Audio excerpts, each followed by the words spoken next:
ಹಿಂದೂಪರ ಸಂಘಟನೆಗಳು ಬಹಳಷ್ಟು ಆರೋಪಗಳು ಮಾಡ್ತಾರೆ, ಲವ್ ಜಿಹಾದ್ ಮಾಡಿದ್ದಾರೆ ಅಂತೇಳಿ. ಆ ಥರದ ಸಂಬಂಧ ಏನಾದರೂ ಇದೆಯಾ? ಅಲ್ಲ, ಈಗ ಹಿಂದೂಪರ ಸಂಘಟನೆಗಳು ಏನು ಆರೋಪ ಮಾಡ್ತಾರೆ ಅನ್ನೋಂಥದ್ದಕ್ಕೆ ನಾನು ಪ್ರತಿಕ್ರಿಯೆ ನೀಡೋಕ್ಕಾಗಲ್ಲ. ಇಲ್ಲಿ ಒಂದು ಘಟನೆ ನಡೆದಿದೆ, ಆ ಘಟನೆ ಅಫೆನ್ಸ್ ಆಗುತ್ತಾ ಇಲ್ವೋ ಅನ್ನೋಂಥದ್ದು ನಮ್ಮ ಪ್ರಶ್ನೆ ಅಷ್ಟೇ.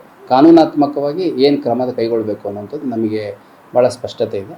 ಆ ಪ್ರಕಾರ ನಾವು ಪ್ರಕರಣ ಕೂಡ ದಾಖಲು ಮಾಡ್ಕೊಂಡಿದ್ದೀವಿ. ಯಾಕೆಂದರೆ ಪ್ರಕರಣ ದಾಖಲು ಮಾಡ್ಕೊಳೋಕ್ಕಿಂತ ಮುಂಚೆನೇ ನಮಗೆ ವಿಡಿಯೋ ಮತ್ತು ಆಡಿಯೋ ಎಲ್ಲ ನಾನು ವಾಲಂಟ್ರಿಲಿ ಹೋಗಿದ್ದೀನಿ, ಇದರಲ್ಲಿ ಯಾರ್ದು ಒತ್ತಡ ಇಲ್ಲ ಅಂತೆಲ್ಲ ಹುಡುಗಿ ಕಡೆಯಿಂದ ನಮಗೆ ತಲುಪಿತ್ತು. ಅಷ್ಟಾಗಿಯೂ ಕೂಡ ಹುಡುಗಿ ಪೋಷಕರು ನೀಡಿದ ಫಿರ್ಯಾದ ಮೇಲೆ ನಾವು ಪ್ರಕರಣ ದಾಖಲು ಮಾಡ್ಕೊಂಡಿದ್ದೀವಿ. ಪ್ರಕರಣದ ತನಿಖೆಯನ್ನು ಮಾಡ್ತಾಯಿದ್ದೀವಿ ಮತ್ತು ಆದಷ್ಟು ಬೇಗ ಈ ಪ್ರಕರಣದ ಆರೋಪಿಗಳನ್ನು ವಶಕ್ಕೆ ತೊಗೊಳ್ಳೋವಂಥದ್ದು ಮತ್ತು ಹುಡುಗಿಯನ್ನು ರೆಸ್ಕ್ಯೂ ಮಾಡುವಂಥದ್ದು ಮಾಡಿ ನಂತರ ತನಿಖೆಯಲ್ಲಿ ಏನು ಅಂಶಗಳು ಹೊರಬರುತ್ತೆ ಅನ್ನೋದ್ರ ಮೇಲೆ ನಾವು ತನಿಖೆಯನ್ನು ಮಾಡ್ಬೋದು. ಹಂಗಾಗಿ ಡೆಫಿನೆಟ್ಲಿ ಈ ಥರ ಒಂದು ಘಟನೆ ನಡೆದಂಥ ಸಂದರ್ಭದಲ್ಲಿ ಎಲ್ಲರಿಗೂ ಆತಂಕ ಇರುತ್ತೆ.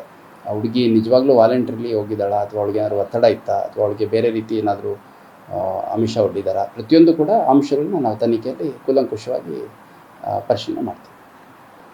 ಹಿಂದೂಪರ ಸಂಘಟನೆಗಳು ಬಹಳಷ್ಟು ಆರೋಪಗಳು ಮಾಡ್ತಾರೆ, ಲವ್ ಜಿಹಾದ್ ಮಾಡಿದ್ದಾರೆ ಅಂತೇಳಿ. ಆ ಥರದ ಸಂಬಂಧ ಏನಾದರೂ ಇದೆಯಾ? ಅಲ್ಲ, ಈಗ ಹಿಂದೂಪರ ಸಂಘಟನೆಗಳು ಏನು ಆರೋಪ ಮಾಡ್ತಾರೆ ಅನ್ನೋಂಥದ್ದಕ್ಕೆ ನಾನು ಪ್ರತಿಕ್ರಿಯೆ ನೀಡೋಕ್ಕಾಗಲ್ಲ.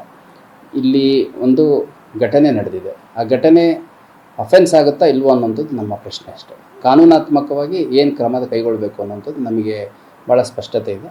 ಆ ಪ್ರಕಾರ ನಾವು ಪ್ರಕರಣ ಕೂಡ ದಾಖಲು ಮಾಡ್ಕೊಂಡಿದ್ದೀವಿ. ಯಾಕೆಂದರೆ ಪ್ರಕರಣ ದಾಖಲು ಮಾಡ್ಕೊಳೋಕ್ಕಿಂತ ಮುಂಚೆನೇ ನಮಗೆ ವಿಡಿಯೋ ಮತ್ತು ಆಡಿಯೋ ಎಲ್ಲ ನಾನು ವಾಲಂಟ್ರಿಲಿ ಹೋಗಿದ್ದೀನಿ, ಇದರಲ್ಲಿ ಯಾರ್ದು ಒತ್ತಡ ಇಲ್ಲ ಅಂತೆಲ್ಲ ಹುಡುಗಿ ಕಡೆಯಿಂದ ನಮಗೆ ತಲುಪಿತ್ತು. ಅಷ್ಟಾಗಿಯೂ ಕೂಡ ಹುಡುಗಿ ಪೋಷಕರು ನೀಡಿದ ಫಿರ್ಯಾದ ಮೇಲೆ ನಾವು ಪ್ರಕರಣ ದಾಖಲು ಮಾಡ್ಕೊಂಡಿದ್ದೀವಿ.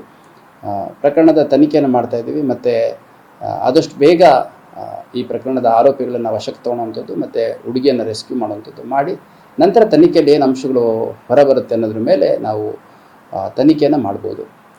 ಹಂಗಾಗಿ ಡೆಫಿನೆಟ್ಲಿ ಈ ಥರ ಒಂದು ಘಟನೆ ನಡೆದಂಥ ಸಂದರ್ಭದಲ್ಲಿ ಎಲ್ಲರಿಗೂ ಆತಂಕ ಇರುತ್ತೆ. ಆ ಹುಡುಗಿ ನಿಜವಾಗ್ಲೂ ವಾಲಂಟ್ರಿಲಿ ಹೋಗಿದ್ದಾಳ, ಅಥವಾ ಅವಳಿಗೆ ಏನಾದರೂ ಒತ್ತಡ ಇತ್ತಾ, ಅಥವಾ ಅವಳಿಗೆ ಬೇರೆ ರೀತಿ ಏನಾದರೂ ಆಮಿಷ ಒಡ್ಡಿದ್ದಾರಾ, ಪ್ರತಿಯೊಂದು ಕೂಡ ಅಂಶಗಳನ್ನ ನಾವು ತನಿಖೆಯಲ್ಲಿ ಕೂಲಂಕುಷವಾಗಿ ಪರಿಶೀಲನೆ ಮಾಡ್ತೀವಿ.